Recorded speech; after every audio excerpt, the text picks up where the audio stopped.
Hey guys, Tyler here from Herrinton Weddings, and I see a lot of these videos across the internet of what's in my bag, that kind of deal. So I decided I would do one for you guys today. I'm going to go over a little bit about the bag that I use and of course the gear that I keep inside of it. So let's jump right into it. The bag that I use for the majority of my camera stuff is the Thinktank Airporter. This is the version 1. It's a little shorter and squattier than the version 2. But it still is an awesome bag. It has a lot of cool features. So just getting to the bag itself, on the side here, one thing that I actually really like is that there's a little pouch thingy here that attaches for keeping a tripod. This is really helpful if you're on the go and you're by yourself and you need to carry a bunch of stuff. It's just one less thing for you to carry in your hand. So I really like that. That's really convenient. But the coolest thing I think about this bag is on the back here, in this little zipper compartment, there is a chain or a metal wire that you can, with a lock that you can use so that if you are somewhere you have to leave your bag and you feel a little nervous about it, you can attach it to a pole or a fence or something like that.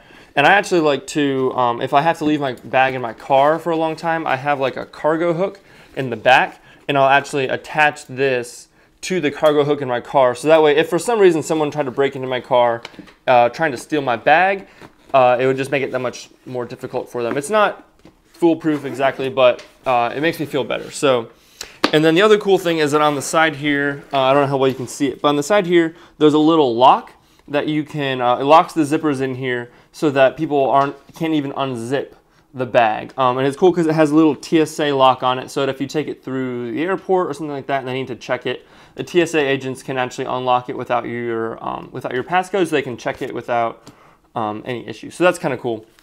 So we'll get into some of what's in the bag here. So on the front, there's this big pouch area and this zippered compartment here. So in the zippered compartment, I keep a whole bunch of random little doodads. I've got a lens brush, a little screwdriver. This is really convenient to have around.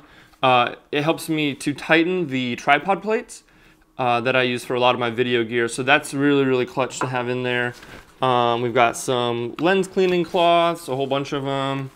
Let's see, a little flashlight, because you just never know when you're gonna need a flashlight.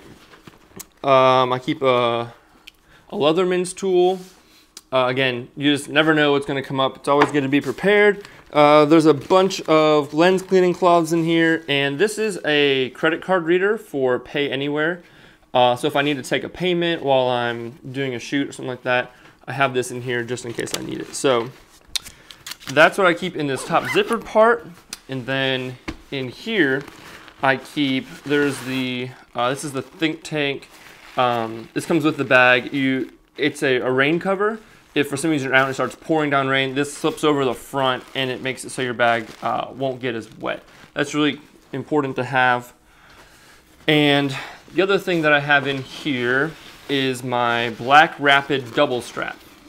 I love this thing. It's super convenient. If you've never used Black Rapid straps, you should definitely look into them. They're really cool. It's two separate straps, but they're able to be combined, so I can wear them both at the same time if I want to carry two cameras at once. This is super awesome if I'm at a wedding, I have two cameras, I don't want to have to be holding them both or juggling them both. This thing is super awesome. But what I really love is that if I want, I can just use them individually, one at a time. So a lot of times you'll see me just with the one, but I do have the option of doing both, which I think is really cool.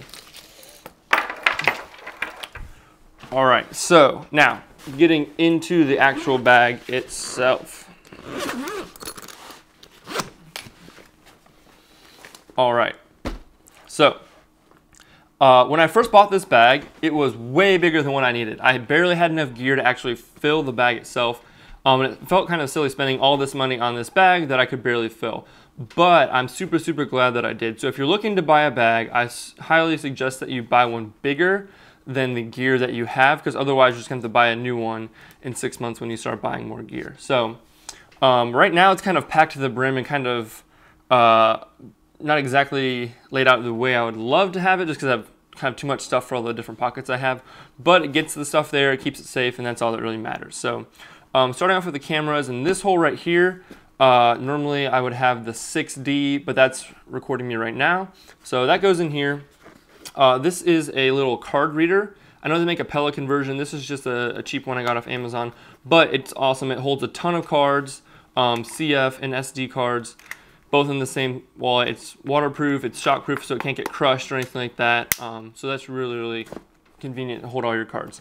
Right here is my Canon 5D Mark III. This is my main camera with a battery grip. It is amazing. I love this camera. Super, super great high ISO performance, all that good stuff. All right, so this here is where I keep all my batteries. I use in-loop batteries for my flashes and audio recorders and all those different things.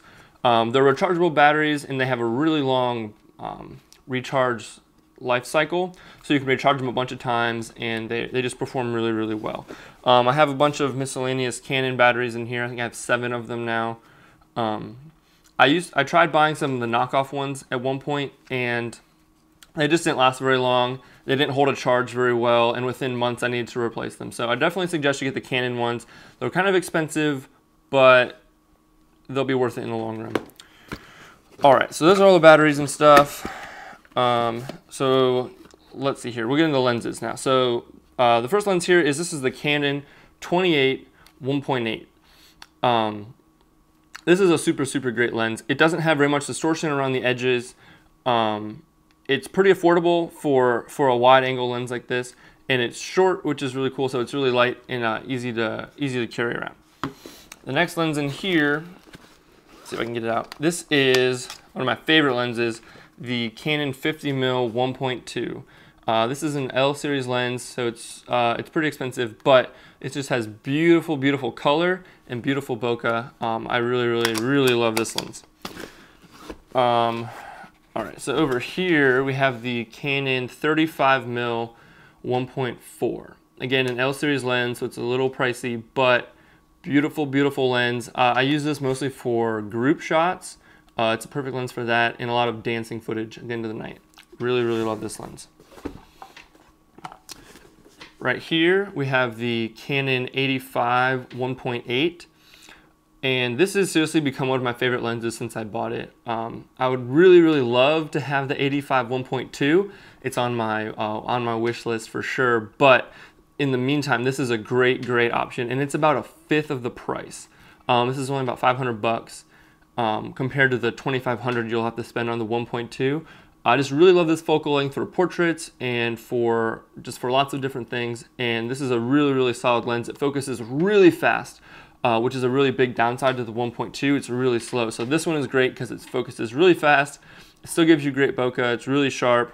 If you're looking for a lens, I really highly suggest this one. Great, great, great lens.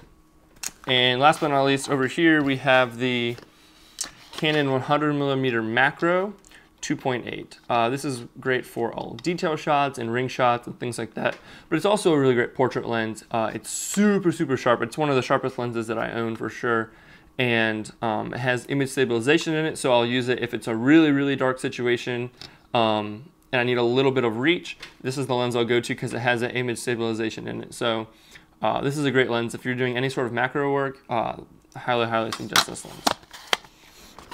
All right, so that's all the lenses. The next thing we have here are my flashes. So what I have here is I have 2 Canon 600EX RT speedlights.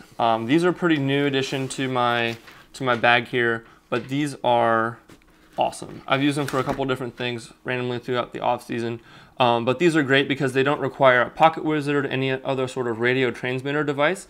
The radio transmitter is built right in. So they talk to each other wirelessly. They talk to the camera. It's just really, really convenient. You can get them up on a stand and you don't have to even touch them. You can record them all straight from here. This actually I just got this week. This is brand new. This is the Speedlight Transmitter ST-E3RT. So basically you put this on the top of your camera and then you're able to wirelessly trigger and control both of these speedlights. And you can do more than 2. I just only happen to have 2. But this thing is really, really awesome. We use it for setting up things like photo booths and things like that. If we want to have 2 off-camera lights, we use this to control it. So really cool setup. Love that Canon has those. These two right here are Omni bounces, Stofan Omni bounces.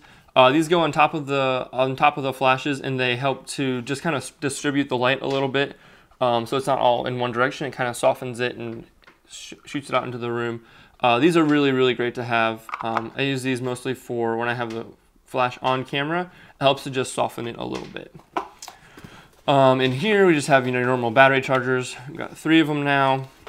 And then back here, this is a shutter release cable, but it also has an intervalometer in it, which is, if you don't know what that is, it's used for time-lapse photography. So you can set it to how many photos you want to take over however long amount of time, and it'll automatically trigger your camera for that many shots. So say you want to take 1 photo every 10 seconds for 3 hours. You can set it to do that and just let it go, and it'll automatically trigger your camera to shoot that. Then this is just a little Rocket Air. Well, it's actually a knockoff of a Rocket Air. I need to get a real one, but this I use for cleaning lenses or blowing off my sensor, that kind of a thing. So this fit right in here. And then the front, the pockets up here, I just keep random miscellaneous things. I have my little wireless remotes, extra memory cards, and here I just have a bunch of random cords and extra body caps and lens caps and all that kind of stuff that you need. So as you can see, guys, you can fit a ton of stuff into this bag. It's a really, really great bag. I highly suggest it for anybody. It rolls. I don't know if I mentioned that. It has a nice handle, all that good stuff. So yeah, so that's it. That's what I keep in my bag. That's kind of how I've organized for right now. That changes, as new gear comes in. It's always kind of a changing process. But yeah, so that's my setup as of March 2014. So hope you guys enjoyed that, kind of seeing a little bit of the gear that we use and how we carry it around. So until next time, this is Tyler Herrinton from Herrinton Weddings. I'll see you next time.